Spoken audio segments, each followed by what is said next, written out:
Seja bem-vindo ao nosso talk show. Então, hoje a gente vai fazer o nosso talk show com o nosso querido convidado, os dois convidados aí, nossos irmãos aí que tem uma experiência, assim, em missões, né? Algo assim, uma caminhada não é de pouco, é uma caminhada de uma vida. Eu tive o privilégio de acompanhar cada um deles em trabalhos, graças a Deus, tanto o Hudson como o Thiago, né? Vi a experiência, caminhei com eles um tempo, mas foi uma experiência muito boa. E eu queria convidar os dois aqui. Salva de palmas, os nossos missionários estão aqui hoje. Amém?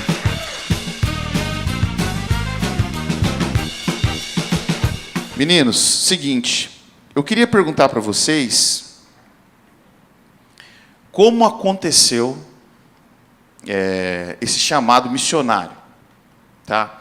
Primeiro assim, né? Vamos fazer antes das nossas perguntas, o pessoal veio com pergunta aqui, tá? Não sei se vocês estão preparados aqui. Agora, se não estão, em nome de Jesus, vão estar, porque o pessoal fez tem uma caixinha ali que eles perguntaram tudo sobre missões, desde o primeiro missionário até o que vai ser ainda. Vocês têm que responder. Beleza? Vamos lá. Olha só. Como que foi o chamado? Como que foi o chamado? Qual idade? Como foi? Se foi por assistir a algum missionário? Conta um pouquinho de cada um de vocês, assim, rapidamente. Como que foi isso? Deixa o Thiago começar, que ele é mais velho. Eu filho de mãe solteira, né? Então, crescendo um pouco sem a paternidade a princípio. Quando minha mãe se relacionou, teve meu padrasto, né, que eles casaram.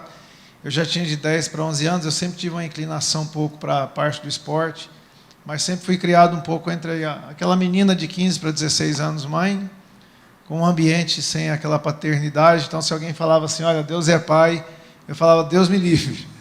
Fala que ele é a mãe que eu acredito, né? Que pai que é esse que não cuida. Então, sempre tinha um vazio, né? Um abismo de entender essa paternidade. Então, meus pais, no caso, então, meu padrasto e minha mãe casaram-se, e eles foram para o Seminário Betânia, onde, naquela época, filho não podia ir. Então, vai eu de novo, naquele período, talvez de 9 até os 12 anos, morar com a vovó de novo. E, naquele meio tempo, eu fui descobrindo um pouco de habilidade, talvez, ou aquela facilidade em relação ao esporte. Então, eu comecei a jogar vôlei, né? Eu, com 14 anos, eu já era atleta, naquela época, considerava-se profissional. Então, morei dos 14 até os 17 anos. Só que uma vida bem rebelde, uma vida sem muita referência, apesar de se proclamar na família a fé, do que se acreditava, mas a minha vida um pouco internamente rebelde demais, né? Então, até os 17 anos morei em república. Então, dos 14 aos 17, minha vida foi por conta do esporte. Eu jogava, o último clube que eu joguei foi em Lavras, né? Quando eu competia pela cidade, também pelo sistema Pitágoras, né? Onde eu era representante pelo clube. E havia um circuito que chamava-se Rodeio Universitário, que, aliás, era de Maringá, que era a Cowboy Forever, né? Era um grupo que era organizado por um empresário chamado Eduardo Araújo, onde o foco desse pessoal era o Rodeio Universitário com cowboys que faziam faculdade. E o Wellington, que era o líder da base da Jocum do Rio, que, por jesuicidência, é meu tio, ele abriu a base do Rio e Deus tinha, depois desses 10 anos, orientado a vir para Maringá. E era interessante que uma das etapas do rodeio universitário era em Lavras. E eu xingava a diretoria inteira, porque o nosso treino era parado por causa desse povo de bota e chapéu, né? Essa turma, esses peões. Então, toda vez que tinha um rodeio, alguma festa country naquele local, era o meu tempo de murmuração. Mas tinha uma coisa interessante, porque o Wellington, como ele entendeu de sair do período das favelas, para trabalhar com essa tribo de bota e chapéu, eu não tinha como treinar no ginásio, porque nosso clube parava os nossos treinos para esse povo de bota e chapéu, e eu assistia ele lá de cima da arquibancada orando pelos peões. Aquilo, na verdade, me chamou a atenção, mas não era um chamado ainda. Na verdade, Deus usou talvez a minha situação de rebeldia da minha adolescência, aquela falta de referência, a um ponto que eu tentei um monte de coisa fora, né, e não encontrava essa alegria do coração, até um ponto. Minha mãe disse que lembra o dia do meu chamado, eu não lembro. Ela fala que lembra que eu cheguei um dia para ela, acho que me deu uma amnésia, que eu não consigo lembrar, que eu cheguei para ela e falei, mãe, eu estou entendendo o meu chamado, mas, na verdade, o que eu entendi naquela situação foi que eu precisava parar. Então, com 17 anos, eu entendi que eu precisava tirar um tempo para mim. E aí eu entendi que a Jocum era, né, através desse movimento todo, uma oportunidade, quem sabe, de eu dar um stop no que eu estava fazendo e ir para a Jocum, então, fazer a TED. Né? Então, mas o meu chamado eu descobri a partir do momento que eu entendi que eu precisava parar. Ali foi o meu encontro com Deus em si.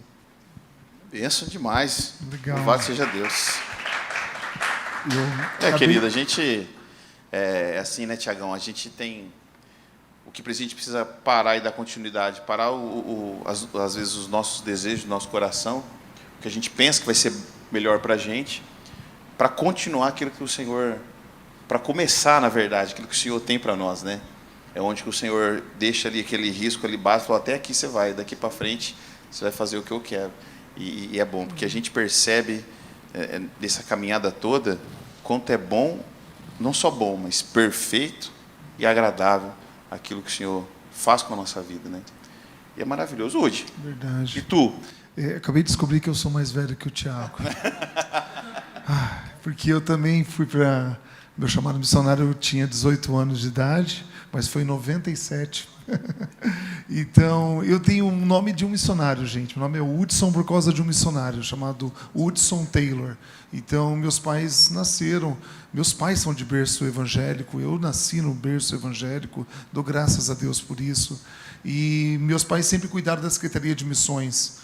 Antes de estarem aqui na IPVO, eles estavam em outra igreja e sempre foram responsáveis pela Secretaria de Missões, antes em Londrina.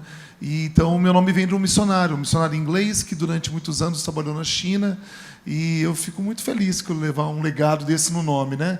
Então, eu cresci recebendo missionários em casa, ouvindo histórias incríveis. Muitas vezes eu lembro dos meus pais falando assim, sai do seu quarto aí, que hoje vai dormir um missionário aí. Aí eu tinha que dormir no sofá, tinha que dormir no quarto dos meus pais. Mas, assim, cada visita dessa eu recebia uma história diferente, eu ouvia algo diferente que foi edificando muito o meu coração e que seria muito importante para o futuro. Quando eu tinha 18 anos, então, fui fazer a Jocum também, fiz o ETED lá em Curitiba e foi uma bênção, porque dali eu pude potencializar um segundo chamado que eu tinha, o tanto de missões, mas também a vocação com arte.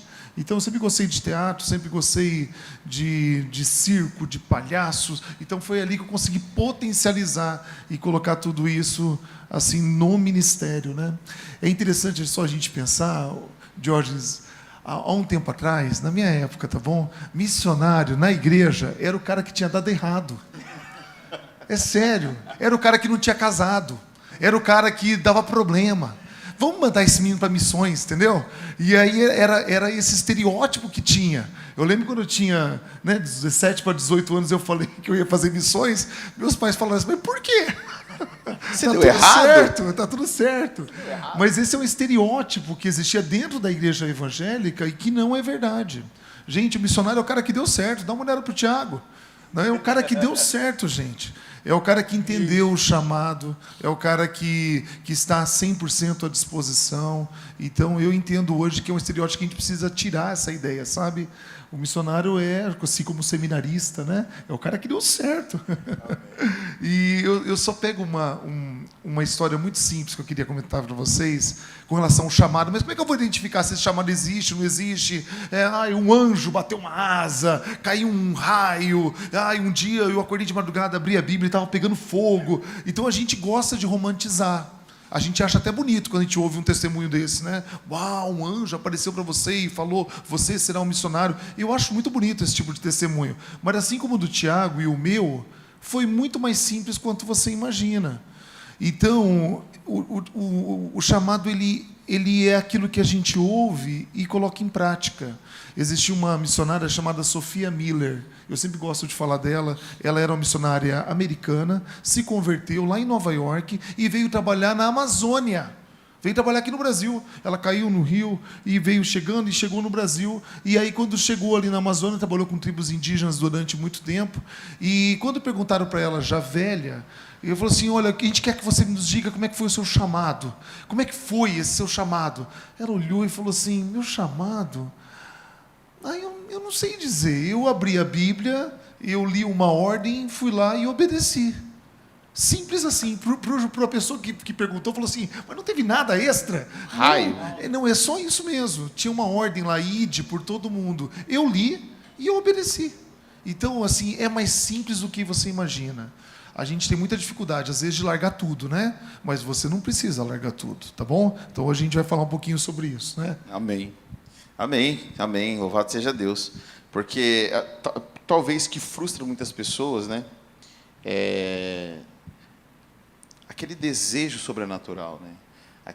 Algo, claro, que o que faz você seguir a Cristo de forma, não vou colocar aqui, né, interina, não, mas a gente tem que fazer isso, mas que pega toda a nossa vida para servir a nossa família, né? No caso de vocês, para servir a Cristo, e é algo que o Senhor faz sobrenatural no nosso coração.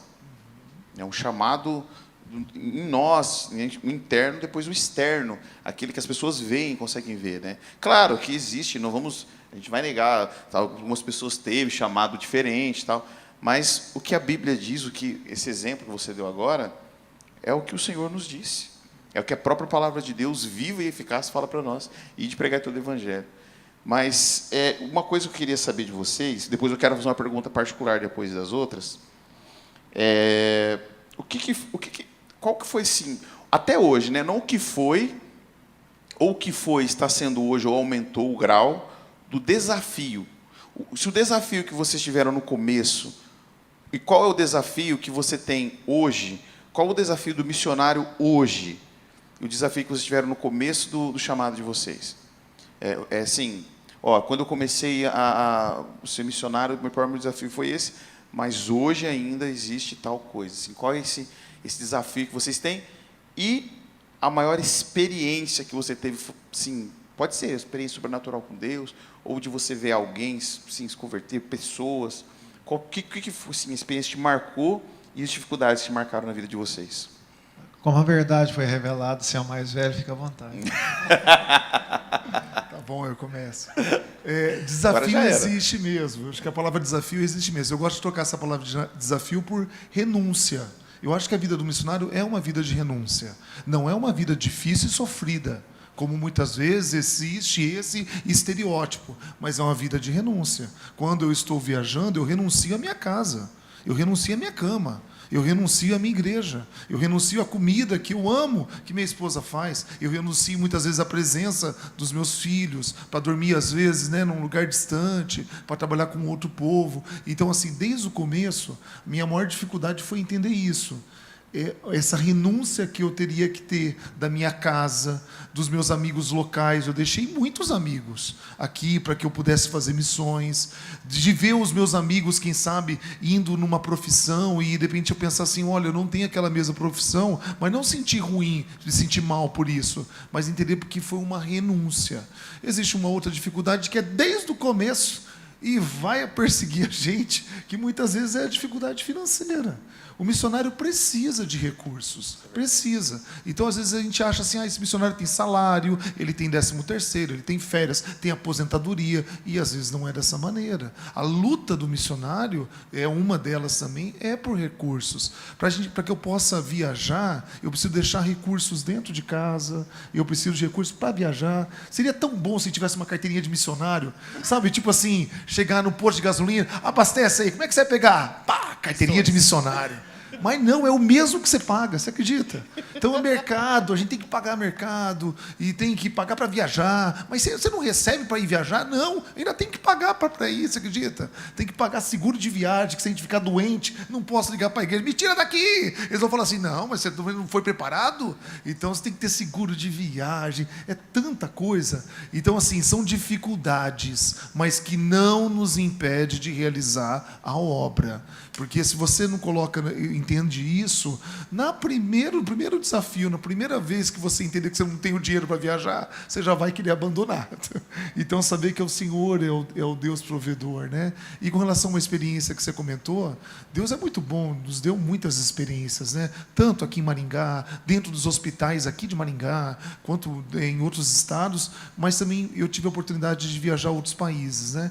Então, eu lembro de uma experiência que me marcou muito, que foi no Nepal. Eu amo o Nepal, Nepal. Esse ano eu pretendo voltar para lá. Uma mulher estava grávida e nós estávamos com uma médica. A gente foi num grupo muito pequeno, tinha 4 pessoas só nesse grupo, e uma mulher estava grávida e o parto foi muito difícil. E aí eles eram hindus. E aí nós falamos, nós temos uma médica, olha que interessante, como Deus é bom. Essa médica era pediatra neonatal.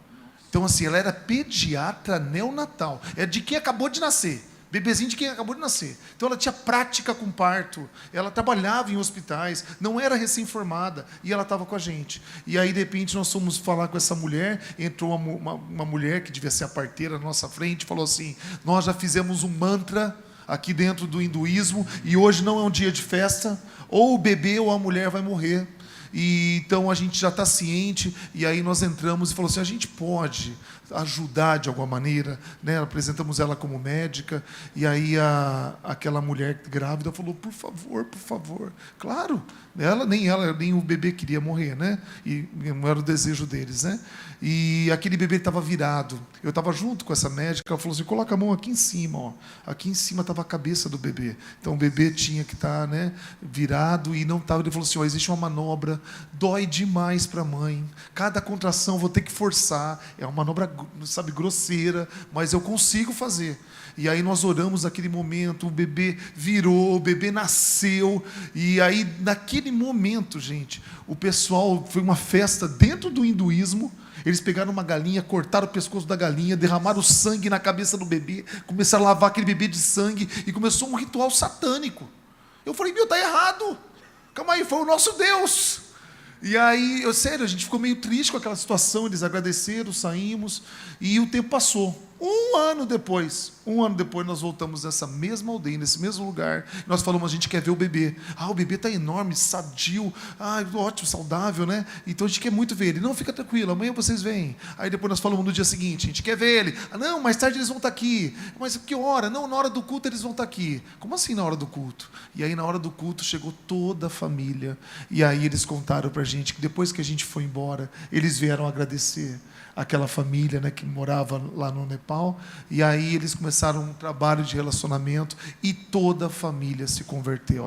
Então aquilo para mim foi tão emocionante, quando eu peguei aquele menino de 1 aninho de idade, peguei no meu braço, tenho foto com ele, chorei tanto, porque assim, era um filho, porque eu vi o parto, eu participei do parto daquele menino, e sabia agora que aquele menino estava no caminho do Senhor. Então isso para mim foi uma experiência muito marcante. Glória a Deus, gente. Imagina como é que é.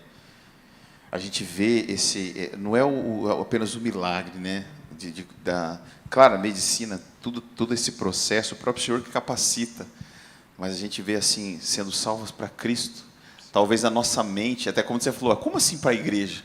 De tudo que você viu ali, na sua cabeça, podia falar, não, é impossível essas pessoas, talvez conhecer, ter alguém, mas como é maravilhoso, assim, satisfaz a nossa alma, de ver como o Senhor trabalha dessas formas, do jeito dele. A gente é apenas a voz e a caneta, o momento que está ali, apenas a mão. É muito bom. Ser dependente de Deus assim é maravilhoso. E aí, Tiagão, fala para nós aí. Olha, eu, desde o início, para mim, primeiro, entender quem eu era, né? Porque era muito sutil, a gente, não sei vocês, talvez não, mas nós somos muito tentados a nos comparar com as pessoas, né? Então, eu, um menino muito novo, escutando dentro da Jocum as carteiradas que tinham, né? Às vezes, alguns obreiros imaturos que vinham conversar conosco. Quanto tempo você está? O que você já fez? Jogou onde, né? E eu ali, quietinho, né? Então, me comparando muito com aqueles que tinham histórias entender o propósito de Deus para mim foi um grande desafio no começo, porque eu peguei uma base no começo aqui em Maringá, que era pioneiro. Minha ETED, minha escola, que é a ETED, é a Escola de Treinamento Discipulado, né? É o ingresso na Jocum. São 5 meses, 3 meses teórico, 2 práticos. A partir dali você entende se esse é teu chamado na Jocum tempo integral ou você vai ser missionário na tua área de influência. E eu escutava muita história, né? E eu queria ter a minha também. Mas tudo tem um processo, tem um caminho a se seguir. E eu comecei a perceber que na época que nós fomos, né, para Jocum não tinha WhatsApp, né, era a carta. Então você tinha que exercer a fé ao quadrado, que você tinha que mandar a carta, você tinha que esperar a pessoa receber, para ela se responder, né? Então era um desafio duplo de fé, né? Então você tem que... Quando tinha que ligar era DDD, era caro. Tipo, Ficha. Põe a ficha. Cartão caindo, os números. Parava, já gastou R$20. Mas como assim? Ficha, você tá ficando velho mesmo. Né? E eu, naquela vontade de saber o que Deus queria, né, escutando tanta história, me comparando, puxa, esse povo já tem um monte de testemunho, e eu aqui tendo que começar. E então, para mim, foi um grande desafio esse começo, assim, eu entender quem eu era no Senhor, entender o que Ele realmente queria de mim. Até porque, gente, o que eu comecei a fazer na Jocum foi trabalhar tipo em construção, roçar, limpar. A Jocum tinha acabado de comprar um terreno, né? Então, o que tem de santo nisso, né?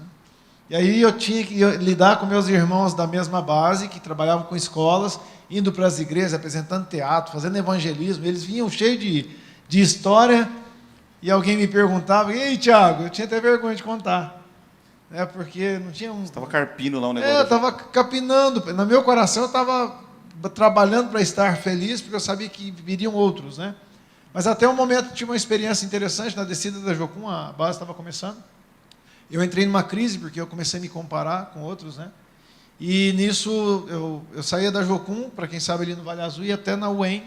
Do lado tinha uma academia que eu consegui um desconto, era R$50 mais barato, eu pedalava todo dia, né, aquele quilometragem toda, porque eu não tinha dinheiro para pagar a academia como eu gostaria da mais perto, então eu ia lá. E na descida, cheio de crise na minha cabeça, o que eu vou fazer, como é que vai ser? Porque, gente, parece que não, eu creio que o Hudson pode concordar nesse sentido também. Se a gente não cuida como missionário em missões, você é o que você faz. Há quase uma necessidade de você constantemente estar apresentando projetos para dizer, olha, eu estou trabalhando. E isso é uma linha muito fina, porque, como ele mencionou, nós temos famílias, precisamos de tempo de qualidade, e quase que a gente entra numa cultura que, não, se está fazendo, eu ajudo, se não está, eu entrei quase numa crise. Porque como você é o que você faz aí fora, e você precisa equilibrar tudo isso, eu me cobrava bastante, ainda mais que eu não tinha muito o que oferecer para as pessoas, no sentido como o George talvez teria. Ô George, o que você faz na Jocum? Não, eu dou aula, eu faço tal coisa. Eu sei, Tiago, estou roçando. Então, quem quer ajudar quem está roçando na época, né? Eu tinha essa crise. E um dia eu estou descendo, voltando da academia, cheio de crise dentro do desafio que você colocou, e eu estou ali com a minha cabeça a mil, pensando em desistir. 2 carros param na minha frente, do nada na descida. E 2 moças apavoradas, o senhor que estava na frente estava infartando. E elas apavoradas, sem saber o que fazer, eu estava mais calmo na hora, eu falei, moça, liga para o bombeiro, deixa que eu vou falar com esse homem. E eu tentando ter resposta para os meus desafios internos. Esse homem, quando eu falei, senhor, qual é o seu nome? Ele segurou meu braço, apertou forte, falou, olha aqui, meu rapaz, tudo que te colocar aí na mão, você vai e faz. E tem mais uma coisa que eu preciso te falar. Quando ele foi me falar, o SAMU chegou e tirou eu dali. Eu por dentro eu estava gritando, deixa ele morrer, mas deixa ele me contar. Peraí, leva ele não. Leva o homem, mas deixa ele me contar primeiro. Mas um dos grandes desafios que eu lido até hoje, isso eu vou dizer bem a verdade para vocês, é confiar em Deus. Saber que não é meu WhatsApp, não é minha estratégia, não é meu trabalho, porque por mais que as pessoas não vejam ou não entendam, eu tenho um patrão que não fica devendo ninguém. Esse é o meu maior desafio até hoje. Por quê? Porque se eu não cuidar, eu vou acabar tendo que justificar toda vez para vocês, na verdade, o que Deus não quer que eu justifique. Ele só quer que eu permaneça. Então, o desafio de ontem continua o de hoje. Ser fiel a Deus. Esse é um desafio que eu tenho, assim, muito intenso, porque é muito fácil hoje, com a tecnologia. Antes era carta. Hoje, em vez de eu orar, usar isso aqui. Vou escrever para o Hudson. Pô, o Hudson me conhece. Vou compartilhar com ele. Né? Pode ser que Deus toque no coração dele, mas pode ser que não. E eu continuar firme nisso. Né? Então, dentro da pergunta do ontem e do hoje, ainda é meu desafio. Até porque é o que o Hudson falou, gente, não é só trabalho. Não é só é um missionário que entendeu a vocação, que sabe o que Deus quer, mas que se a gente não cuida, você vive para provar. E eu não quero isso. A mesma coisa, acredito que o Hudson, a gente não quer isso. Né? Mas é uma linha muito fina. Né? Então, o meu desafio também de hoje seria aquilo que aquele velhinho falou para mim. Tudo que te colocar na mão, vai e faz. Então, é isso. Benção demais, gente. Misericórdia. Conheço... Vocês viram falar de Josué, Erion? Eu esqueci da experiência, né? Ah, pode falar. Não, mas pode falar do Irion lá. O Irion, ele tem uma coisa que você falou que eu achei muito interessante. Foi quase a mesma coisa que você viveu. Ele falou numa pregação muito famosa, né? Que ele dá aí, assim, tem umas coisas que a gente tira bom, outras coisas a gente não. Só que ele falou uma coisa assim de início de chamado, que ele teve um chamado missionário, foi para Jucum, agora eu não sei aonde, qual Jucum foi. Ele foi para Jucum, chegou lá, cara, vou trabalhar, é a mesma coisa, né? Vou ir não sei para onde, vamos mandar tal, vou pregar o evangelho, e deram uma picareta para ele, abrir valeta. Não sei para que era na base para fazer, né, Tiagão? E mesma coisa, para abrir buraco. E ele nunca pegou uma picareta na vida, ele começou a fazer uma valeta lá, que era para fazer não sei o que lá, e começou a fazer essa valeta, e as mãos dele machucando, mãos de menino de apartamento machucando a mão dele, arrancando o couro da mão, e diz que quando ele abriu aquela valeta, aquele buraco, já estava horas ali, chove, e a água começa a entrar dentro da valeta, a terra começa a querer entrar, e ele teve que tirar essa água, e ele começou a chorar, eu não tenho chamado, e no coração dele parece como se o Espírito Santo dissesse assim: você está querendo voltar para a mamãe e para o papai?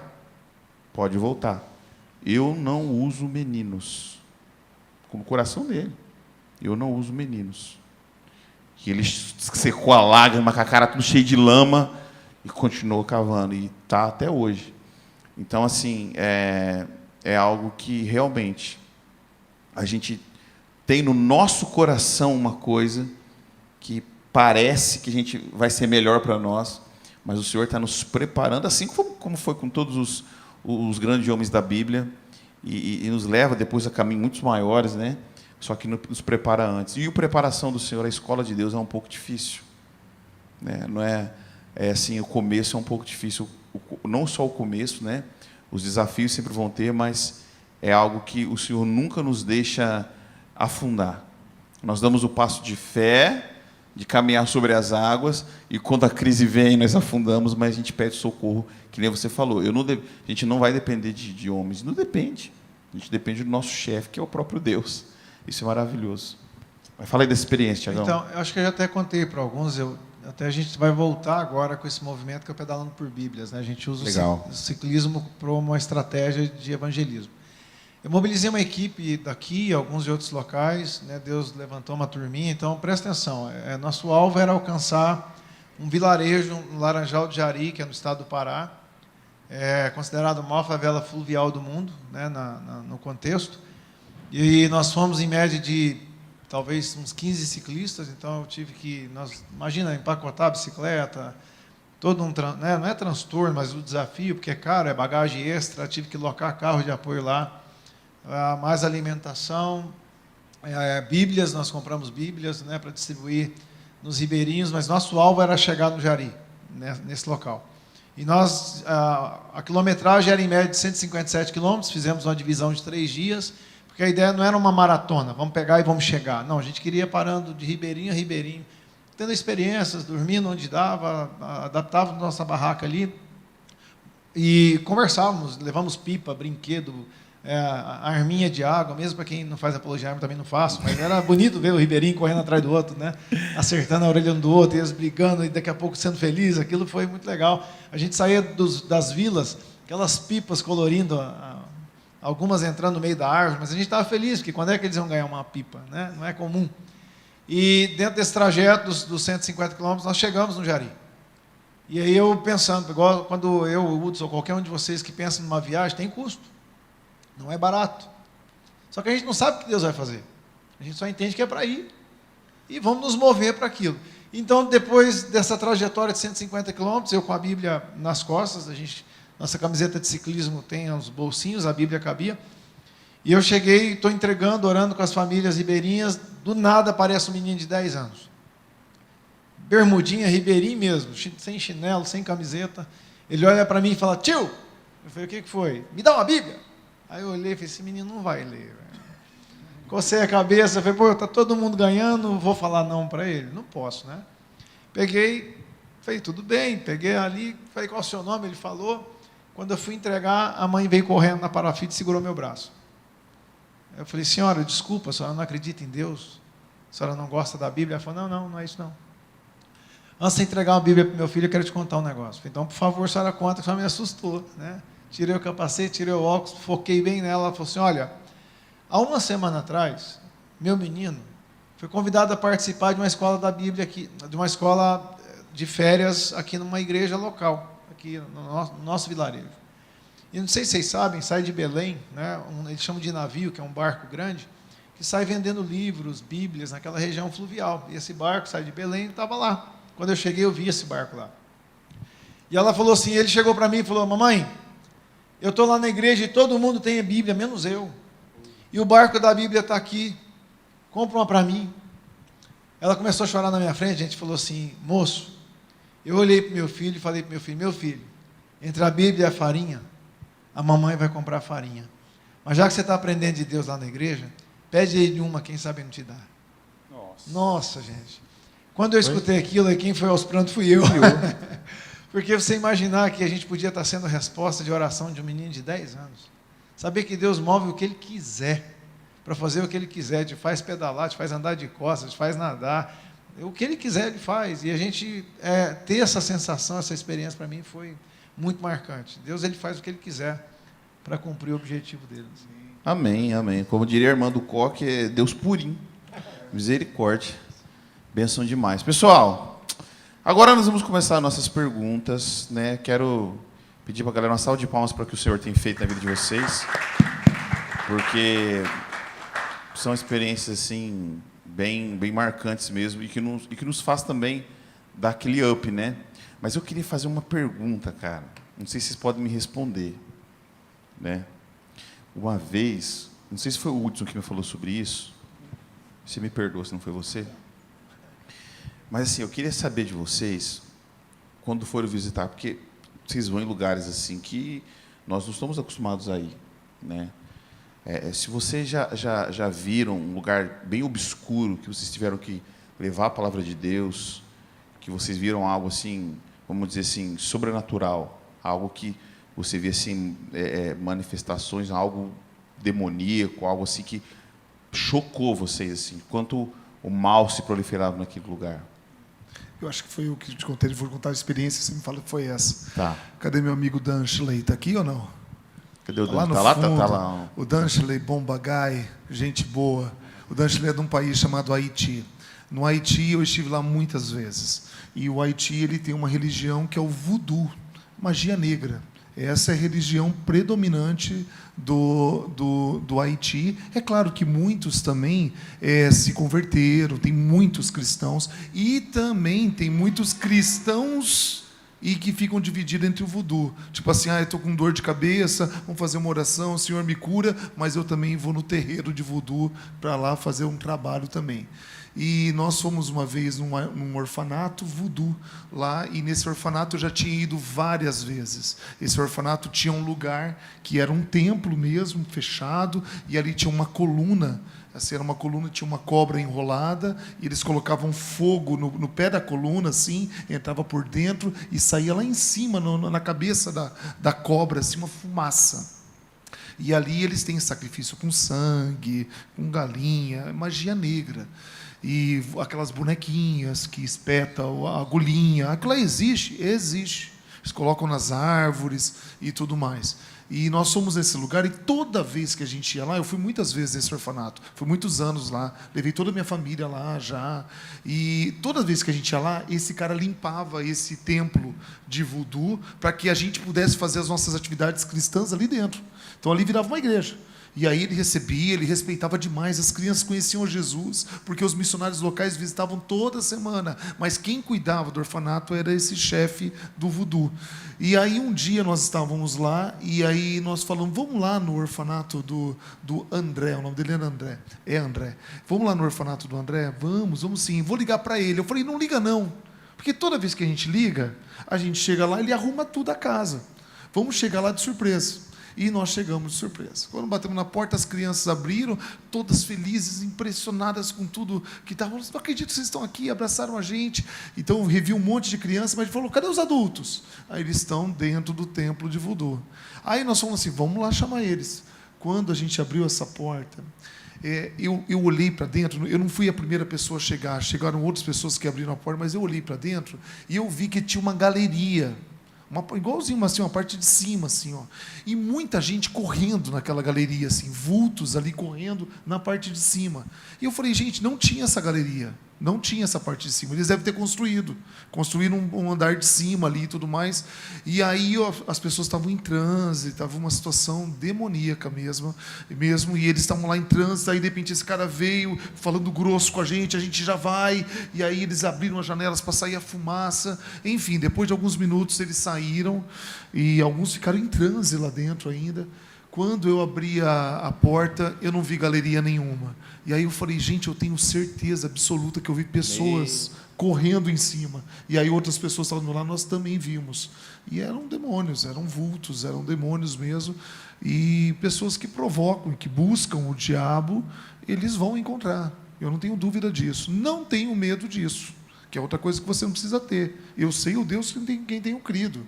Mas que o diabo existe, ele existe. E que demônios existem também. Então, existem pessoas que servem essas pessoas, né? Esses demônios. Então, essa foi um momento bem pesado. Deixa eu contar só mais um bem rapidinho. Claro. Eu tive também lá no Nepal e lá tinha uma deusa viva. Uma deusa viva, chama Kumari. Kumari significa menina virgem em Nepali, que uma vez a cada tantos anos, que nasce naquela lua, naquele momento tal, eles pegam essas crianças, colocam dentro de uma sala, todas as crianças meninas que vieram da família tal, da linhagem tal, e aí colocam um monte de carranca, um monte de monstros, assim, ó, estátuas de monstros, num lugar escuro, e deixam as crianças ficarem lá. A noite toda, a criança que não chorar é a que recebeu o espírito da Kumari, e aí se torna uma deusa viva. Joga no Google depois, Kumari, com K. Se transforma em uma deusa viva. E ela fica durante um tempo até ela menstruar. Quando ela menstrua, aí ela tem que trocar, porque o sangue é impureza, e aí começa de novo outro processo. E nós somos desse templo da Kumari mais de uma vez. Levei minha mãe lá. Eu falei para minha mãe, ela não acreditou. Falei, então você vai lá comigo. Levei minha mãe lá dentro. E nesse lugar era extremamente pesado. O clima, era uma situação muito ruim. Essa Kumari, essa criança, é uma criança. Ela não pode pisar no chão, então ela fica com o pé numa bacia com água, e ela não pode falar nem olhar para você. Então ela fica sempre com a cabeça baixa, cheia de ornamentos, é uma rainha, fica num trono, e as pessoas vêm pedir a bênção para ela ali. E ali o clima era muito pesado. Mas quando eu olhei para aquela criança, eu não vi demônio. Eu vi uma criança. Eu vi uma criança que foi roubada à infância. Ela não sorria, ela não podia ficar de pé. Até existe uma reportagem que eu vi depois. Se você jogar no Google, você vai ver no YouTube. E o pessoal que entrevistou as antigas Kumaris. Quando ela tem lá 12, 14 anos e ela menstrua, ela não sabe andar. Porque ela nunca andou. O pé dela ficou na água. Ela não sabe andar, tem que aprender a andar. Tem que aprender a falar porque ela ficou em silêncio durante todo esse tempo. É extremamente triste. E muitas dessas Kumaris se matam, porque depois que elas terminam e não são mais deusa, ninguém mais quer casar com elas. Não vou casar com vocês, já foi uma deusa. Então tem muita história de suicídio dessas Kumaris. Então, assim, existe esse lado sombrio. E qual país? No Nepal. No Nepal. No Nepal. Nossa. Depois procure, gente. Kumari com K. Kumari com K, se você quiser saber dessa história. Coloca Nepal, Kumari, você vai ver as histórias. Rapaz, é tremendo, hein? Nossa. Tiagão, e aí? O que você me conta? Eu tive mais situações com equipes, assim, de as pessoas estarem possessas, mas não diretamente impactos, como a gente vai, por exemplo, em carnavais, Recife, né? Esses locais que invocam também esses orixás, a gente presencia muito. E tem muito aventureiros também, gente. O que o Wilson falou é real, existe mesmo, não é brincadeira, né? Não devemos temer, mas não subestimar, né? A palavra fala para a gente não ter medo, não tem o porquê, né? Jesus nos cobre, né? A gente está coberto. Mas tem gente que acha bonito fingir que está. Então, já tive muito aventureiro também. As pessoas aqui, a equipe ali querendo agir no momento, né? E não perceber que é quase uma encenação. Até um ponto de eu ouvi uma vez a menina gritando, sai em nome de Jesus, e eu cheguei perto para ver como é que estava. Ele falou assim, eu não vou sair de mim, não. Eu falei, gente, eu não vou sair de mim, é complicado, né? Mas também tem situações do qual eu com a equipe, nós já presenciamos, não nos afrontou diretamente em alguns aspectos, mas sim de pessoas de imediato ficarem possessas e a equipe orar, nós orarmos e aquilo, e a pessoa ser liberta. Mas acontece, sim. E assim, você já foi em alguns lugares que você já caminhou por aí, Tiagão? Você já foi ameaçado de morte, já? Não, de morte não. Já fui orientado, por exemplo, teve situações em comunidades que eu, na boa intenção de ajudar, uma das casos foi no José Richa, por exemplo. Eu estava fazendo um vídeo para arrecadar tinta e cal para pintar a comunidade, e a menos de 50 metros de mim, um carro abre as duas portas e começam a disparar sobre 2 jovens, né? Eu escutei, gente, a bala passar do meu lado. Tchum! Eu pedi perdão de 1 ano antecipado, né? Deus me perdoa, já que o Senhor me livrou. Estou vivo aqui, 1 ano eu estou de bônus. Mas como, na minha humilde dedução, pensei, não é daqui, e a polícia chegou pouco tempo depois, a viatura parou. Não, só que antes da viatura chegar, os 3 elementos lá que estavam no carro que dispararam para pegar os 2 jovens pararam atrás de mim. Eu não tremia, eu parecia um terremoto, né? E eles me observaram também quem estava junto, o vidro era espelhado por fora, e foram embora. Passou poucos minutos, a viatura da polícia chegou, eu, na minha humilde vontade de ajudar, o policial olhou para mim e falou: você não é daqui, né? Eu falei: não sou daqui, a gente tem um trabalho aqui na comunidade. Ele falou: rapaz, você está fazendo aqui, vai embora. Você viu alguma coisa? Eu, achando que ia ajudar, falei: eu vi a placa do carro, o senhor quer anotar? Aí eu, achando que eu estava ajudando o bairro. Quando eles anotaram e foram embora, uma moradora veio correndo e falou: pelo amor de Deus, o trabalho que vocês desenvolvem aqui é muito bom, mas se qualquer um deles aqui virem de novo você falar com a polícia, você não vai poder mais entrar aqui. Eu nunca mais falei. Então eu faço alguma denúncia anônima, eu ligo, alguma coisa assim, mas não ameaça diretamente, mas um aviso: olha, não fale mais, porque pode dar problema. Só isso. Parece que não dá, quando você entra no Zé Richa, parece que não dá problema, né? Mas quando você entra, todo mundo sabe que já entrou lá dentro. É complicado. Hudson, já te ameaçaram de morte? Já? Eu também não tive uma ameaça assim, olha, você continuar fazendo isso, né? Mas nós fomos para o Paquistão há uns 3 anos atrás, nós entramos numa fábrica de tijolos e ali nós estávamos servindo marmitas para eles na hora do almoço, e eles eram escravos. Eles trabalhavam debaixo de ameaça, com homens armados. Nossa. E aí, como foi na hora do almoço, era a hora de maior produtividade deles. Então, como nós paramos o trabalho, 200 pessoas vieram atacar nossas marmitas ali. De repente, os soldados chegaram por trás da gente, gritando, com metralhadora, e apontando e gritando. E aí eu tinha um missionário local, né, que falava a língua local, falou assim: a gente precisa ir embora agora. E aí nós fomos naquele momento, foi o momento mais assim tenso que eu passei, olhar para trás e ter assim 20 pessoas com metralhadoras enorme, metralhadora velha, sabe? Aquelas coisas de filme antigo, aquele monte de metralhadora, 20 pessoas. Eu falei: de onde surgiram essas pessoas? E todo mundo gritando, e aí você tenta falar inglês e eles não falam inglês, e aí olha para o pastor local e grita para ele: o que eu estou falando? A gente não devia ter vindo agora, vamos embora, entra no carro. Então rolou uma tensão assim. Bem, saiu cantando pneu e tudo mais, cena de filme. E a história é bem triste, assim, porque uma das pessoas que nós contratamos, eu já contei essa história aqui na igreja, nós contratamos um tuk-tuk, que é aquela motinha, né, que leva as coisas, para levar as marmitas, porque eram 200 marmitas, então não cabia no nosso carro, estava o carrinho pequenininho, tudo apertadinho, contratamos. Só que como a gente contratou esse cara, ele era muçulmano. E todos que estavam ali eram muçulmanos, esses caras armados. Então, quando esse cara ficou lá entregando as marmitas, e eles fecharam a gente, falaram: vazam, a gente saiu cantando pneu, o cara do tuk-tuk quis entrar na motinha, e os caras derrubaram ele da motinha e bateram com toda a violência que você possa imaginar. Com coronhada, e chutaram, e quebraram a moto ficou toda torta, e eu gritando, eu olhando para trás, eu falava: para o carro, e o cara: eu não posso parar. Se eles estão fazendo isso com o cara que é deles, imagina, vão fazer com a gente. E aí a gente saiu dali, nós andamos uns 2 quilômetros, assim, quando estava mais seguro, paramos o carro, tinha 5 homens dentro do carro, os 5 choraram igual criança. E aí depois a gente viu esse cara vindo, a motinha torta, e um corte no braço roxo, a cara toda roxa, as costas, hematomas enormes. E aqui assim no braço, um talho, um corte aqui, ó, com fratura exposta, assim, enorme.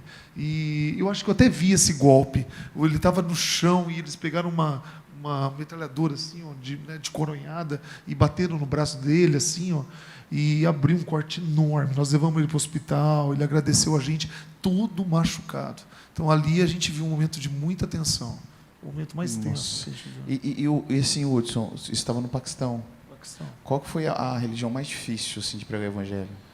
Pois é. O país assim que você fala que... É algo que a gente também não pode criar esse estereótipo, entendeu? Eu tive muitos países muçulmanos. Então a gente sabe do islamismo que alguns, e é uma minoria, eles são extremistas. Nem todos são. Senão você vai colocar todo mundo na mesma régua. E não é verdade. Tem muito pessoa muçulmana que eles fazem o bem, que são pessoas trabalhando, não é a mesma religião que a gente. Mas também você vê hinduístas, por exemplo, que são tudo paz e amor e tudo mais, mas que são radicais também. Tem os radicais hindus. Então, assim, existe essa dificuldade, né? Às vezes, trabalhar. Eu ainda acho o islamismo uma religião difícil de trabalhar, porque exige relacionamento. Então, você precisa andar com esse cara. Ele tem que confiar em você ao ponto dele te perguntar a tua religião. Então, é uma religião, né, que tem as suas dificuldades também. No hinduísmo, eles acreditam em 300 milhões de deuses. É surreal. A gente acha que é só a vaca que é Deus. Mas não, tudo é Deus. É macaco, é rato. Eu já fui em templo de ratos, gente.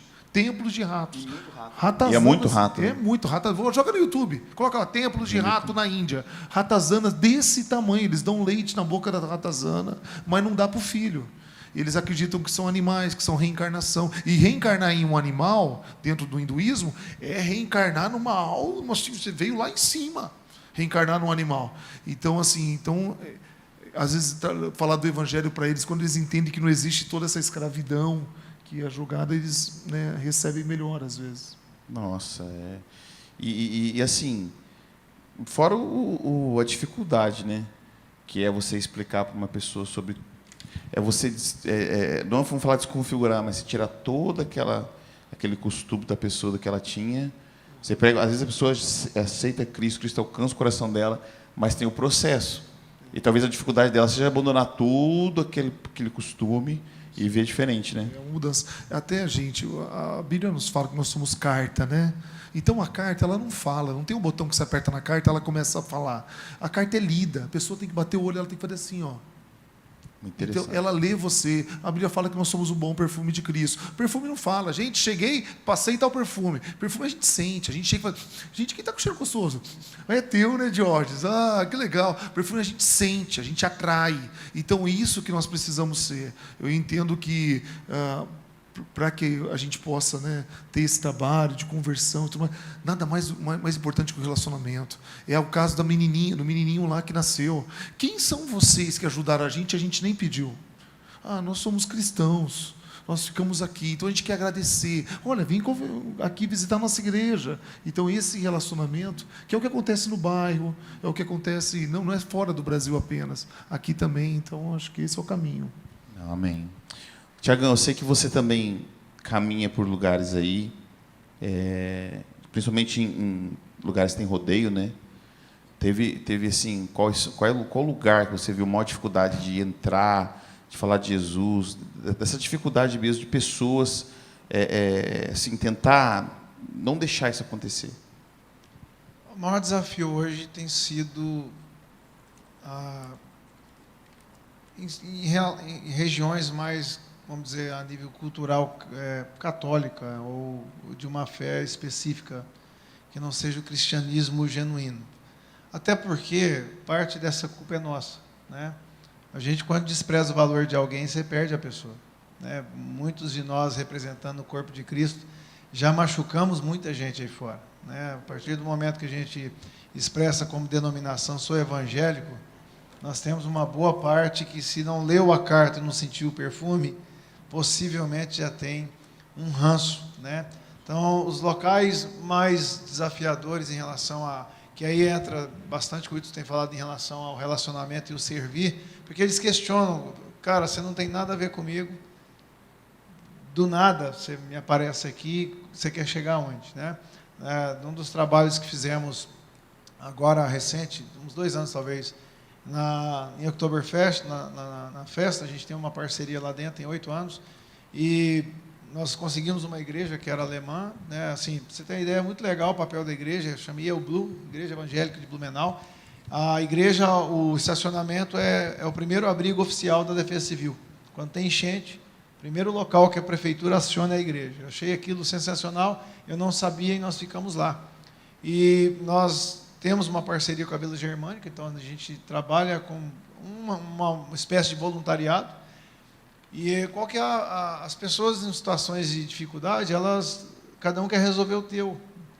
E nós tivemos uma situação que nós descemos então o morro, né, para fazer um trabalho preventivo, que a água já tinha sido avisado. Blumenau é um dos únicos locais no Brasil que tem um centro de meteorologia próprio. Já se tinha uma régua, a não ser que Deus mudasse o quadro, que as águas já iam subir. E nós, como equipe, saímos, né, para poder ajudar essas pessoas sem elas saberem que a ajuda ia chegar. E nós de longe vimos um senhor, e esse senhor cabisbaixo, nós tínhamos acabado de orar e Deus nos orientou ali, vimos de longe, e eles já tinham com a família desistido, né? Mas o que tem a ver com a fé em relação a isso? Essa casa que nós fomos, gente, pensa num povo totalmente genuíno, nada contra o catolicismo, tá? Tem muito católico que vai para o céu e crente que não, né? Literalmente. Isso é verdade. Mas atrás dessa religiosidade e desses ranços fica um desafio, né? E o servir, então, é uma das coisas que nos abriu porta. Nós chegamos ali, ele a princípio resistente, e ele falou: o que vocês querem? Eu falei: não, o senhor está precisando de ajuda? Ele falou assim: mas ajuda no quê? Eu falei: não, nós estamos com a nossa equipe aqui, se o senhor tiver, nós estamos sabendo que a água vai chegar na casa do senhor, se o senhor quiser tirar as coisas, nós temos a equipe de 10 pessoas para te ajudar. Ele falou: como assim alguém que não me conhece, não tem vínculo nenhum comigo, nem a mesma fé, se dispõe a me ajudar? Então, um dos maiores desafios que a gente tem nesses locais que você perguntou tem a ver com uma questão mais cultural do que genuína. Essas pessoas são criadas assim. Então, quando você consegue respeitar o valor delas, dificilmente você tem um desafio. A única coisa que eu aconselho, aí é uma questão mais a nível de trabalhos também locais e a nível... vou dar um exemplo, por exemplo, Barretos, a gente está lá há 28 anos, né? Parintins, nós estamos ainda agora em junho com uma equipe, 3º ano, uma festa totalmente folclórica, né, de uma crença muito indígena ali, dos deuses da Amazônia. Nossa. O que eu aconselho bastante, não é uma regra, tá? Me entendam bem, mas tudo que tem jargão gospel espanta. Por exemplo, se você vai numa balada hoje, você vai numa festa hoje, você vai na Expo Ingá hoje, eu te garanto que 80% de quem está lá dentro ou é desviado, ou já teve um pezinho na igreja, ou tem uma mãe e um pai. Quando o cara vê de longe, Jesus te ama, Jesus te salva, vem... Gente, esse cara corta a volta. Então a gente tem que cuidar muito. Estão me vendo aqui, o cara. Estão me vendo, eu não sei... Eu acho que assim, não é que dá errado, não estou dizendo para vocês não usem camiseta gospel, não é isso. Mas estou dizendo assim, presta atenção se precisa mesmo, porque imagina se o George está desviado e eu e o Hudson montamos uma equipe e a gente quer levar as pessoas para Jesus. A hora que ele vê nós dois com Jesus te ama, ele vai cortar uma volta. Então a gente tem que ser estratégico. O que a gente quer fazer? Como a gente quer chegar? Ano passado, agora, teve o Calorofolia, não sei se vocês sabem, acontece todo ano, né? 14 mil jovens. Gente, eu fiquei espantado e frustrado também, que boa parte da nossa expressão como igreja era para pegar doação, porque cada jovem e cada adolescente que vai ali, ele precisa levar 1 quilo de alimento. E eu fiquei admirado com os ambulantes, né, que são os primeiros que pensam rápido, porque eles sabem que o jovem não vai no mercado comprar 1 quilo de feijão, não vai levar 1 litro. Eles montaram o negócio. Os caras são sensacionais, né? A gente tem que aprender com eles. E eu me toquei, fui lá, comprei quase 1000 copinhos de água, nós servimos água natural, mineral, geladinha, então ali foi um espaço. Mas se a gente começa a usar muito jargão gospel, em qualquer locais desses, nós temos a tendência de perder a turma já de... Não é que Deus não vai fazer, não é sobre nós. Vocês entenderam, né? Sim, sim. Mas a gente tem que ser estrategista também. Até o Tiago, ele é muito assertivo, ele tem um projeto incrível em grandes festas. O Tiago é missionário de multidões, gente. De verdade, porque quantas pessoas dá lá em Parintins? Agora você fala Da festa. Uhum. O público, para vocês terem uma ideia, é uma ilha, né? Parintins tem uma população de 100 mil habitantes. chega a passar em média de 500 a 600 mil, tudo de navegação, gente, não tem estrada. E Barretos? Barretos é uma cidade de 110 mil habitantes que em torno de 10 dias passa em média de 1.300.000 a 1,5 milhão de pessoas. E Oktoberfest? Oktoberfest é a maior festa da América Latina alemã. Ali, possivelmente, nós estamos falando de 700 a 800 mil pessoas. E muito legal o nome que o Tiago usa ali, que é promoção humana. Isso é muito legal, porque eu estou aqui para cuidar do ser humano.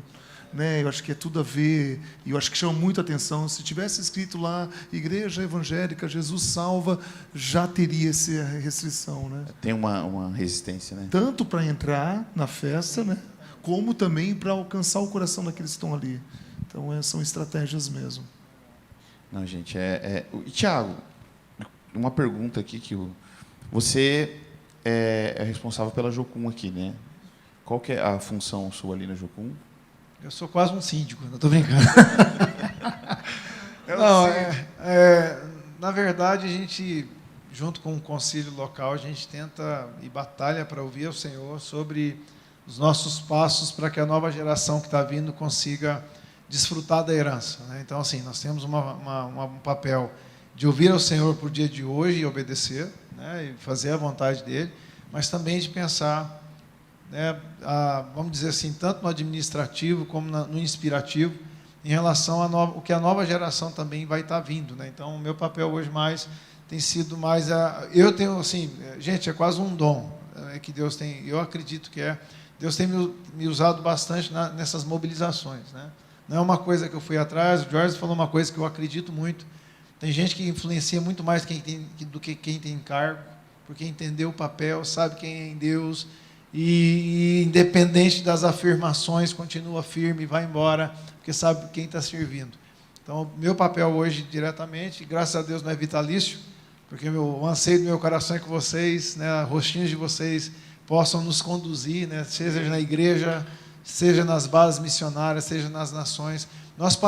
Meu papel é ser facilitador, nosso é facilitar, no sentido assim, é Deus quem faz, mas a gente, em obediência, também crê que isso fica um legado, quem sabe, para que não tenha desculpa, os improváveis, que não deu certo para a sociedade, que não é a verdade, Então, meu papel hoje, diretamente, seria mais uma questão que eu creio que é mais gestão, não eu entendo muito sobre a gente ajudar as pessoas a entenderem também o chamado, a vocação, potencializar aquilo. Tem muita gente que é de uma área trabalhando em outra, e meu papel, quem sabe, é identificar, é tipo um time, Você vai montar um time, seja o esporte que for, você tem que descobrir as habilidades, quem é bom no quê. Por exemplo, o Hudson cara, sensacional o trabalho que ele faz. Não adianta eu querer, ele pode até me ensinar, mas se não é uma vocação específica, o que eu vou inventar? Ele pode até dizer, cara, você consegue fazer isso aqui. Mas a partir do momento que eu não me empenho para descobrir o que Deus tem e quer de mim, eu vou começar a me comparar com Ele. Então, o meu papel hoje é ajudar essa nova geração, ou os que estão já, que acham que são jovens, mas já estão com quase 50 anos, estão na Jocum também, a se redescobrirem em Deus e poderem potencializar o máximo que Deus tem confiado na mão deles. Amém. Tenho duas perguntas aqui, vou deixar para o final, que é bem específica para cada um de vocês, que eu achei assim, que é excelente, tá? Vocês vão gostar dessas duas perguntas aqui. Pessoal, eu estou colocando algumas perguntas no cantinho, porque são perguntas que já foram respondidas, tá? Então, talvez, assim, algumas são repetidas, mas algumas já foram respondidas, então estou deixando aqui de canto. O que eu tenho aqui é o seguinte, isso eu achei bem interessante. Quanto tempo leva para se adaptar ao novo ambiente, e à nova realidade? E o que ajuda a facilitar? Vamos supor, vocês chegaram, estão com o projeto, vamos supor, no Nepal, onde você foi, que marcou o Hudson, em lugares que tem bastante festa, Como é que é se adaptar? Qual que é a dificuldade de chegar, se adaptar e assim, fazer esse trâmite todo? O ser humano, gente, ele é muito fácil de adaptação. É muito fácil. O ano passado eu estava dentro do navio e eu tenho uma casa aqui em Maringá. E tem 3 quartos, tem 3 banheiros, não é tudo suíte, mas tem 3 banheiros na nossa casa. E tem até jardim. E o ano passado eu morei dentro de um navio, numa cabine, minúscula, com 6 pessoas. São 6 na minha casa, eu, minha esposa e mais 4 crianças. Dentro, num banheirinho pequenininho, com aquele, era apertadinho, não entrava 2 pessoas no banheiro. E a gente se adaptou. Então a gente tá acostumado, o ser humano é bom para se acostumar, sabe, para se adaptar. Só que tem um detalhe, eu vou ser bem sincero. A Bíblia fala assim, jovens, eu vos escrevo porque vocês são jovens, vocês são fortes, vocês aguentam. Agora o pessoal mais velho tem mais dificuldade. É verdade. Então, assim, você não reclama se fizer uma viagem de ônibus, que vai durar 48 horas, como eu já fiz, você já fez. Já cansei de fazer viagem de 48 horas, 2 dias, de ônibus. Na minha época não tinha nem ar-condicionado. A gente tinha que... Era terrível, cara, os ônibus. Cozinhava, né? Cozinhava. A gente aguenta. Agora você chega a ficar mais velho, ai, não aguento essas coisas não. Agora não deixa minha filha, né? Deixa minha filha. Ela aguenta. Eu não aguento não, estou com as dores nas costas, ai, não vou aguentar comer essa comida daí. É verdade. Então, assim, eu vejo a importância de nós, como jovens, tá bom? Vocês mais do que eu, tá? De se envolverem já, porque um problema nosso é esse. Vamos fazer o seguinte, quando eu estiver mais velho, não tiver mais nada para fazer, aí eu vou me envolver. Tá tudo bem, você pode se envolver em qualquer momento, mas vai ser mais difícil a tua adaptação. A gente não reclama para dormir numa rede. A gente dorme na rede, entendeu? Mas meu pai reclama se ele for deitar na rede. Ah, não, esse negócio de rede não é para mim, não. Ele não reclama de sentar no chão no Nepal. Toda essa região da Ásia, Camboja, Tailândia, Nepal, Índia, o pessoal senta no chão. Senta no chão para comer. E a refeição dura, assim, 1h30, porque é feita devagar e tudo mais. E todo mundo no chão, a bunda no chão. E aí você fala assim, não aguento sentar no chão. Você não tem uma cadeira para a gente sentar? Nesses lugares come com a mão. Você fala assim, não vou comer com a mão. É arroz com caldo de legumes, tem que pegar com a mão. Então, assim, você se adapta mais rápido, tá bom? Bem mais rápido. Então, não deixa para quando ficar muito velho, não, tá bom? É já, beleza? É urgente, né, Tiagão? Não, é isso aí, tem que aproveitar.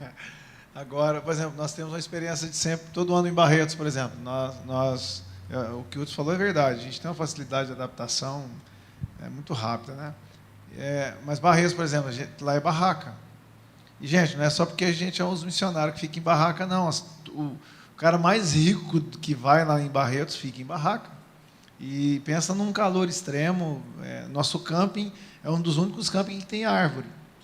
O resto, a galera, por festa, eles submetem a tudo. E você sabe quantas pessoas ficam acampadas só para festar? Só que ficam para dormir final de semana lá? 35 mil. As pessoas, o que é engraçado da nossa parte da igreja é que, como alguns vão as primeiras vezes, então a pessoa compra a barraca que o joelho fica para fora, né? Não cabe a pessoa. Mas dá para dormir, dá para ficar. Mas, assim, essas questões é totalmente adaptáveis. Por exemplo, nós temos agora uma viagem para Parintins, né? A gente vai de avião até Manaus a Parintins são 27 horas de barco para chegar. Para eles é comum, para nós... 27 horas de barco. Para chegar. E para voltar são 36. Gente, igual o falou, meu corpo, para chegar a achar uma rede, vai até chegar na posição certa, está chegando de volta já em Manaus. Vocês não, vocês é uma aventura, vocês vão dar risada, vão comemorar. Já comemoramos muito, agora é só lamentação. A gente tem sono, tem sono, esse pessoal não tem sono, eles vazam. Vai dormir às 4 da manhã, acorda às 8. Se acordar, eles acordam. A gente tem sono, não adianta vai dormir 3 horas. A gente tem que dormir 8, senão a gente não aguenta. Então, assim, força, gente, força que é para vocês, tá bom? Eu invejo muito o sono do Hudson, viu? Eu invejo. Eu tenho problema com sono, então eu invejo do Hudson. A gente foi viajar para São Paulo e o Hudson é tranquilo. Eu falei, gente, agora eu vou dormir para a gente chegar lá bacana, tá? É verdade, sou desse jeito. E ele, cara, eu falo, Senhor, né? Sou desse jeito. Paz eu me deito, né? E assim, o Hudson realmente, ele fala, eu vou dormir, ele puxa uma tomada nele assim e faz assim... Meu sonho é fazer isso. Aí eu falei assim, o Hudson falou que vai dormir aqui na van. Eu olhei de novo, ele já estava assim, ele já estava sonhando. Eu falei, Deus, eu sou desse. Que nível para chegar no ônibus, assim. Durmo no carro como acompanhante, eu durmo no avião. Já aconteceu várias vezes de viajar 12 horas, 11 horas de avião. Dormir direito. De decolar e... aqui, ó. O pessoal falou, que hora que é a hora do jantar? Aí os caras falam, meu, estamos chegando. Eu falei, não acredito. Eu durmo, gente. Essa é uma benção que Deus me deu. E eu acho que Deus nos ajudou muito. Eu tenho certeza que o Thiago é desse jeito. Eu não reclamo com nenhum tipo de comida. Eu não reclamo com calor. Não reclamo onde eu durmo. E não reclamo, sabe, com local. Então, essa é uma benção. A gente come buchada de bode. Entendeu? Vamos comer buchada. Só tem buchada de bode. Vamos comer buchada de bode. Entendeu? O que tem lá? Eu fui muito para a África, tinha gafanhoto. Então, é gafanhoto frito. Meu, eu pegava os pacotes. Eram chips, cara. E eu comia. Gostoso? Assim, bom, muito bom. Às vezes você passa mal, mas eu não reclamo. Não reclamo. Deus é bom. Tem um período na vida de vocês, que foi uma pergunta. Gente, estamos quase tendo que encerrar, mas... existe alguma diferença do chamado integral com o chamado assim, eu vou fazer algo assim de missões, mas eu quero ter uma carreira, e um chamado integral? Existe uma diferença assim que bateu em vocês? Eu sei que vocês falaram como é que foi, então, mas de vocês decidirem, falou, não, isso aqui acabou. Existe algo diferente? Posso começar, Thiago, rapidinho? Eu falei para vocês que eu fui fazer Jocum, tinha 18 anos. Quando eu voltei, meus pais falaram, vai fazer faculdade. Eu não queria. Não, quero ser missionário para o resto da vida. Vai fazer faculdade. E eu entrei na faculdade, formado em administração com ênfase em marketing, e foi uma benção. Mas eu tinha essa crise. Agora que eu estou estudando, não posso mais ser missionário nunca mais, porque agora eu tenho uma profissão. Você acredita? Eu tenho que trabalhar numa empresa. Sou administrador de empresas. Então, eu não sou mais missionário. E esse é um nome que a gente gostava, são os estereótipos, que eu, como eu nasci num berço evangélico, ouvi muito isso. Ou ser missionário, ou é enfermeira. Ou missionário, ou dentista. Ou missionário, ou advogado. Não dá para ser os dois. Não dá para ser missionário e professor de educação física. É impossível. Então, parecia que era uma coisa muito distante. Mas, nos últimos anos, a gente tinha ouvido falar de um chamado missional, que é missionário mais profissional. Então, ou seja, você vai ser um baita de um advogado em missões. Você pode ser um advogado que um dia por semana, você está ganhando muito dinheiro, porque você quer ganhar dinheiro, pode ganhar. Então, mas um dia, na sexta-feira à tarde, um período, eu entrego esse daí para aquelas pessoas que não podem pagar. Que não podem pagar nada. Então, eu quero prestar assessoria para essas pessoas. Isso é missões. Estou fazendo enfermagem, estou fazendo medicina. Olha, eu tenho um mês de férias, mas eu preciso descansar também. Minha vida é corrida. Tudo bem, mas uma semana das minhas férias, 10 dias, 7 dias, eu queria me doar para fazer missões, né, através da minha profissão. Então, assim, você pode acompanhar, por favor, se forme, seja um baita de um profissional e glorifique a Deus através da sua profissão, seja em Maringá, ou seja, quem sabe, em tempo parcial, numa viagem missionária, ou até mesmo de maneira integral. É o que a gente vê muito na Ação do Bem, né? Se você vê lá na Ação do Bem, pessoal que tem van, tem dentista que vai lá, é igual você falou, se dedica aquele tempo para estar lá servindo. A gente vê advogado, a gente vê sempre os mesmos dentistas, isso é maravilhoso, sempre as pessoas estão dispostas. A gente vê as médicas daqui da IPVO, dermatologista, vê os quiropratas, a gente tem bastante aqui, né, que estão lá atendendo o povo. Isso é muito legal, cara. Isso é uma vida assim, não é uma preocupação, essa crise que a gente fica, né, e agora, posso fazer isso ou não? Mas é a vida missional. Eu tenho isso para algo que Deus me deu. Isso que a gente tem que entender, né? Às vezes a gente fala, não vou servir a igreja, vou ser um médico, um dentista, fazer outro tipo de coisa. Mas o Senhor te trouxe e te capacitou para isso, para glorificar Ele, né? De uma forma... O Hudson foi bem claro nesse sentido. O que eu colocaria... Todos nós, como cristãos, temos um chamado especial, né? São áreas de influência, são profissões, né? É um corpo, literalmente. Então, a partir do momento que a gente se converte mesmo, vai ser impossível a gente não querer falar dele. Vai ser impossível a gente não querer expressar Jesus. Vai ser impossível. Então, a maior crise que tem, eu também já me cobrei muito lá atrás, porque você começa a ver alguns dando certo, né? E parece que você está ficando para trás, né? E não é. Eu brincava que eu era formado em ciências ocultas e letras apagadas, né? E eu sempre me perguntava como vai ser isso. Vocês, aqueles que já são profissionais em sua área ou que vão se formar, ali é teu campo missionário. Se o Senhor não foi claro para você ir de tempo integral para missões, você pode ser de tempo integral na tua área de influência. Você pode se dedicar e servir ao Senhor com excelência. Igual eu te falou, ganhe dinheiro mesmo, seja feliz, né? Saiba administrar, que o teu Deus continue sendo o próprio Deus, né? E não as coisas.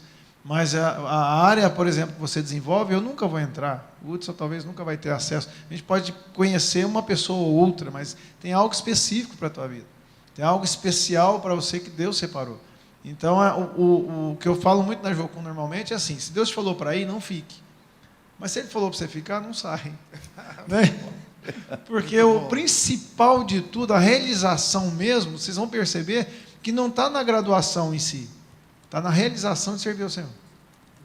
E aquilo vai muito além de uma ação. Né? Tem muito missionário que, infelizmente, também, por exemplo, por questões de movimentação, de ações, é quase que ele não faz mais missões, ele faz ação social. E tem nada a ver uma coisa com a outra. Né? Não estou aqui comentando nada sobre as ações que a igreja faz, estou falando da Jocum, tá? Então, porque vira comum, aquilo vira agenda. E o que Deus tem nos chamado é para a gente ser nele. O fazer é um detalhe. Qualquer pessoa que se converteu, você se converteu genuinamente, tem coisas que você vai perceber que, com o tempo, se Deus não te mostrou, vai aparecer. Você vai olhar para um público diferente, você vai olhar talvez para aquele meio de trabalho que você se encontra, e Deus vai começar a te dar sensibilidade para perceber detalhes que só Ele vai poder te mostrar. E Deus é um Deus de detalhes, né? Ele nos alcançou nos detalhes, Ele nos alcança nas coisas de detalhe, no meio da multidão, né? Onde alguém estava com hemorragia, ninguém tinha visto nada, mas ele percebeu um toque, grito de alguém que era cego, mas ele ouviu o grito. Então, quando a gente pensa em missões, para fechar, assim, minha opinião, é você começar a ter sensibilidade por obedecer a um Deus que Ele tem propósito, né? E Ele quer te usar na tua área, Ele quer te usar naquilo que você tem entendido dEle, né? E se dedique mesmo, seja bom, né? Seja um cristão com excelência naquilo que Deus está te colocando. Exatamente. Isso. E uma coisa interessante, sabe, do que vocês estão falando, sobre servir a Deus, eu vou fazer as duas últimas perguntas para encerrar. É algo tão interessante que isso, hoje a gente está... É uma visão de seminário. A gente está tendo bastante formando, né? Inclusive em Curitiba formou um pouco agora, e engraçado, teve um recente aluno, né? Porque quando você faz faculdade presbiteriana, o cara já sai dali pensando em fazer pós-mestrado, doutorado, quer ser o... ele quer ser né? O Papa. Aí, ele quer ser o teólogo. E a visão que hoje os seminários estão preocupados é em formar pastores e não somente teólogos. Que um tempo atrás estava repercutindo muitos teólogos e não estão vendo mais homens com cheiro de ovelha, o relacionamento está se findando. Teve um aluno que se formou e tentou pedir uma autorização para pós. Se formou ano passado. O reitor não assinou. Não assinou. Por isso que eu falo, gente, tem chamado pastoral, vá para Curitiba. Vou fazer um merchan aqui, não, mas vá para Curitiba. Por quê? A mente deles é formar pastores. Uma coisa que eles falam para nós, se formem, sejam ordenados, esperem 5 anos na igreja local, vão para fazer alguma coisa, tem um cheiro de gente, de ovelha, para, se a necessidade da igreja precisar que você a necessidade do povo de Deus, se precisar que você tenha uma formação para abençoar a igreja, você faça. Se não, não. Se preocupe com as almas e as vidas que estão lá. E isso é que você falou agora, é muito mais importante de um chamado. Não é o título, não é aonde você alcança, o que você alcança, mas como isso vai estar impactando na vida das pessoas, do qual o Senhor chamou para a gente cuidar, né?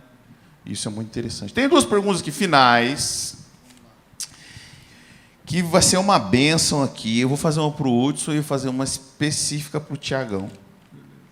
Quais são os requisitos para ingressar no Ministério de Missões? Legal. Quais requisitos, Hudson? O que eu preciso, né, ter para ser um missionário, gente? Então, primeiro, esse chamado, que é algo mais simples do que você imagina. Se é o chamado que você quer, eu estou chamando, tá bom? Era isso que você precisava ouvir? Eu queria ouvir um chamado. Estou te chamando, tá bom? Então, você precisa ter esse chamado, é claro. Você precisa, gente, ter... Você, somente menor de idade, você precisa ter a benção dos seus pais. Seus pais mandam mais do que o seu pastor, sabia? Então, assim, meu pai e minha mãe, eles não gostam, não querem, mas eu quero ir, não estou nem aí. Não, você precisa ir debaixo da bênção dos seus pais, ok? E depois você precisa procurar a tua igreja, porque eu acredito 100% que um chamado missionário, né, um missionário, ele precisa de uma igreja local por trás. Não só uma, mas são várias, né? Mas precisa ser enviado. Sabe, olha, nós vamos orar agora pela próxima viagem. Tem uma rede de apoio que eu tenho, que eu posso falar assim, orem por isso. E eles falam, nós temos uma equipe. Então você tem que caminhar em comunidade, né? Trabalhar junto com a tua igreja. Então converse com o seu pastor. O pastor tem esse chamado missionário. Ótimo, eu tenho alguns lugares, algumas agências missionárias para te apresentar. Então você já vai com a bênção no pastor. Quem sabe você vai com recursos da igreja. Então é caminhar dessa maneira transparente. Mas, gente, eu costumo dizer que chamado missionário, sabe, se envolver em missões é igual casamento. Eu sempre falo isso. Você está namorando, aí você começa a namorar, vou noivar. Não precisa agora não. Vou noivar, tá, vamos noivar. Aí você fica noivando e você enrola o noivado. Porque eu não tenho ainda minha casa, não tenho ainda não sei o quê. Quando tiver tudo, a gente vai casar. Aí a noiva fala assim, ou você coloca uma data de casamento, ou senão a gente termina tudo aqui. Aí ele fala, então tá bom então, vamos colocar. Deixa eu ver. Dia 12 de junho, essa data é bonita, 2027, está muito longe, gente, mas marcou a data, começa uma contagem regressiva, não volta atrás. Então, assim, marcou a data, reservou a igreja, já era, vai acontecer, entendeu? Então não tem mais o que você fazer, aí você vai ter que trabalhar mesmo, para você poder casar, e não tem mais o que acontecer, o dia 12 de junho vai chegar. Então, assim, eu colocaria, gente, uma meta. Esse ano, eu quero ter uma experiência de curto período, um final de semana só. Mas esse ano eu quero ter essa experiência. Olha, o ano que vem eu queria muito ficar uma semana. Eu fiquei sabendo que a igreja vai para o sertão, que a igreja vai para tal lugar. Eu quero ficar uma semana, o ano que vem, já estou me programando. Quero ficar. Vou deixar de ganhar dinheiro, vou deixar de viajar, vou deixar de ir para tal lugar. Mas eu vou colocar essa experiência. Então, assim, você precisa colocar no teu coração. Coloca no teu coração e eu finalizo também dizendo assim a vocês, gente. Ninguém quer ouvir isso, mas vou falar para vocês. Deus não precisa de você. Então não se ache o último, sabe, a última bolacha do pacote. Deus precisa muito de mim. Eu sou muito bom. Por isso que Deus está me chamando toda hora e eu estou dificultando. Deus não precisa do Hudson, não precisa do Tiago, nem do Diógenes. Deus vai levantar outro, tá bom? Deus não precisa do teu dinheiro. Às vezes a gente fala assim, eu acho que eu vou ajudar missões. Eu não vou não. Eu acho que não. Eu quero, mas não quero. Deus não precisa do teu dinheiro. Ele vai levantar outro. Então, assim, para a gente é um prazer ser usado por Deus. Então, Deus não precisa de você, mas Ele conta com você. Você está entendendo a diferença? Ele conta com você, Ele olha para você e fala assim, é para você. Não sei, é para você. Não sei, então dá licença que eu vou usar o outro. E Ele vai usar o outro, e o outro vai fazer melhor do que você. Você vai falar assim, não acredito. Fez melhor do que eu. Eu ainda falo sempre o seguinte, às vezes Deus levanta uma pessoa que não tem tantas habilidades quanto você. Você fala assim, nossa, esse cara nem fala inglês, eu falo inglês, mas você não foi. Eu botei o outro que não fala inglês e está fazendo aquilo que era para você ter falado, para você ter feito. Então Deus vai usar. A gente já usou uma mula, Ele já usou um cara que era gago, Ele já usou tanta gente improvável, né? O adolescente, Ele já usou a mulher que naquele contexto não podia fazer nada. Deus vai usar. Então seja esse primeiro passo. Deus, fala para o Senhor, usa-me, envia-me a mim, né? Amém, amém. Isso aí mesmo, galera. Essa é a verdade nua e crua, né? Nós temos que entender. Tiagão. Olha, rapaz, eu acho que você tem que procurar esse cara no final do culto, hein? Ele se apresenta para você. Como se inscrever na Jocum. Olha isso aqui. Aí ficou difícil responder, hein? Brincadeira. Jocum, hoje, para você ter uma ideia, nós temos em média de 66 bases de operação de Jocum no Brasil e no mundo em 186 países tem base de Jocum. O que eu te aconselho, se tem sentido isso no teu coração, ora ao Senhor e pergunta para Ele qual é o local que, quem sabe, Ele possa compartilhar com você. Enquanto isso, a gente pode também estar te ajudando com contatos, com locais, te apresentando bases, né, que você possa orar a respeito. O Hudson conhece bastante também nosso contexto jocumeiro aí, né, mas é totalmente possível. Mas quem sabe Deus quer compartilhar com você um local específico, né? Então você pode também orar dentro disso, né, desse chamado, desse entendimento de um start nisso, tentar entender do Senhor, quem sabe ele compartilha, olha, eu quero que você procure em tal lugar. Aí você vai lá e descobre, e tem lá. Quem sabe, e se por um acaso você tiver alguma dúvida, alguma coisa, a gente pode também. Tiagão, fala para a gente hoje, temos de valores, que isso é importante você saber. Quanto custa para ficar 5 meses lá? Cada base tem um custo específico, até porque os práticos de cada base são definidos por elas mesmas. Mas, por exemplo, se você for fazer em Maringá hoje, a mensalidade é R$500 de inscrição e R$1.500 por mês.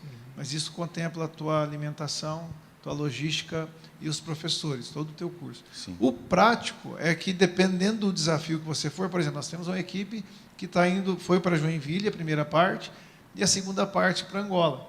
Então, esses desafios de prático, você, junto com a tua equipe, você vai vendo a provisão de Deus, por exatamente Ele te chamar e você entender esse momento, e isso é mobilizado através de contatos com as igrejas, entre esse network relacional que as pessoas têm, né, e em oração também, né, eles vão compartilhando, isso aí é pesquisado, né, nas agências, quanto se consegue o valor dessa viagem, quanto a essa hospedagem, por exemplo, vou dar o exemplo daqui de Maringá, que é na Angola, e você vai ter aí uma média de quanto você mais ou menos vai gastar. Mas hoje, se você fosse fazer em Maringá a parte teórica, seria R$500 de inscrição e R$1.500 por mês durante 3 meses.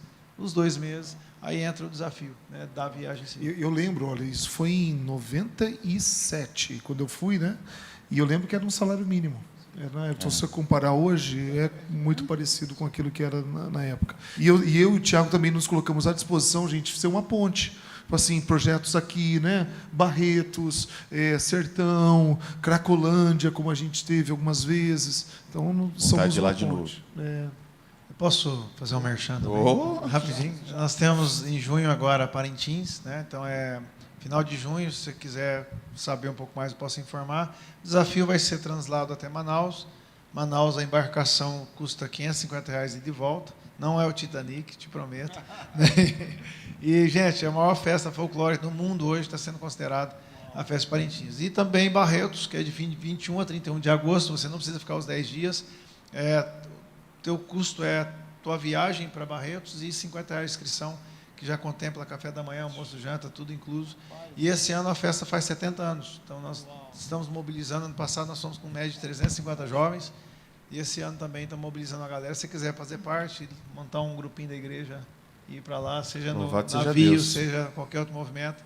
Não fique de fora. Você escutou outros te desafiando aqui também. Tem coisas que você precisa estar no lugar para estar podendo orar. Senhor, é isso que o Senhor quer de mim? Fala comigo. Não, vai além da rede social. Se você tem a oportunidade, separa um tempo para você, né, e vá conhecer. Vai ouvir Deus assim. Não, Senhor, eu quero desligar um pouco do que eu estou fazendo. Quero ir lá no navio com o Hudson. Vai lá, gasta um tempo, gasta um pouquinho do teu recurso. Dedique-se a isso, a descobrir a vontade de Deus. Né? Gente, é uma experiência assim, maravilhosa. Eu não posso ir em orfanato. Sabe qual é o problema? Eu fui aquela vez com você naquela creche, onde os filhos das pessoas que estavam dependentes estavam lá, e tinha uns que trabalham, tipo um trabalho escravo, que ficam 18 horas trabalhando, né? Que foi isso. E tira uma peruaninha.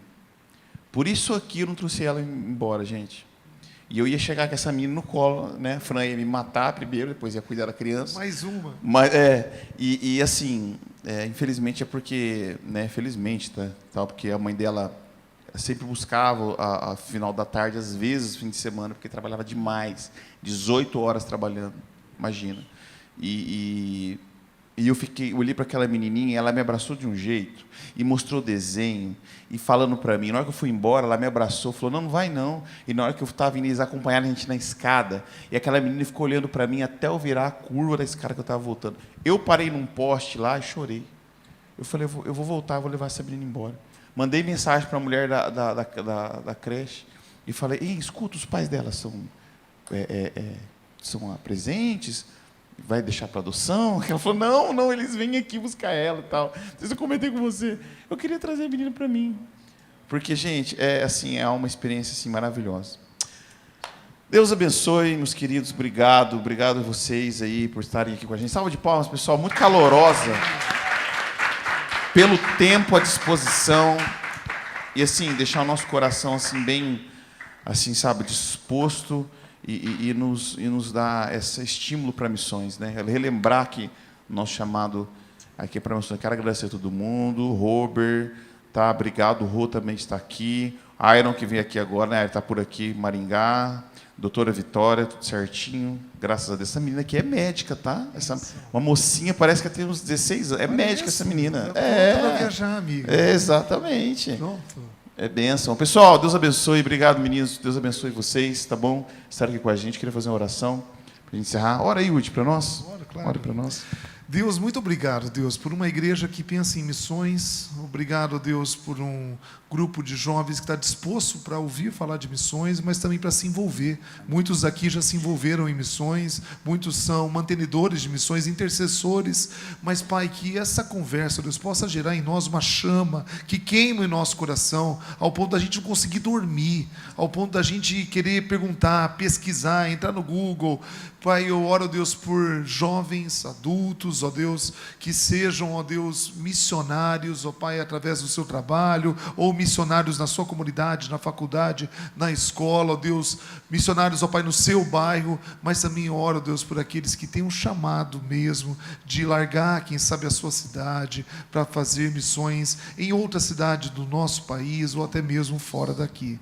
Em nome de Jesus, ó Pai, dá-nos uma noite abençoada, e que o seu nome seja glorificado com essa noite, em nome de Jesus. Amém. Você que nos assiste também, depois vai ter gravado, você pode acessar aí depois o Move no YouTube, que a gente vai estar aqui juntos, beleza? Um abraço, valeu galera. Valeu.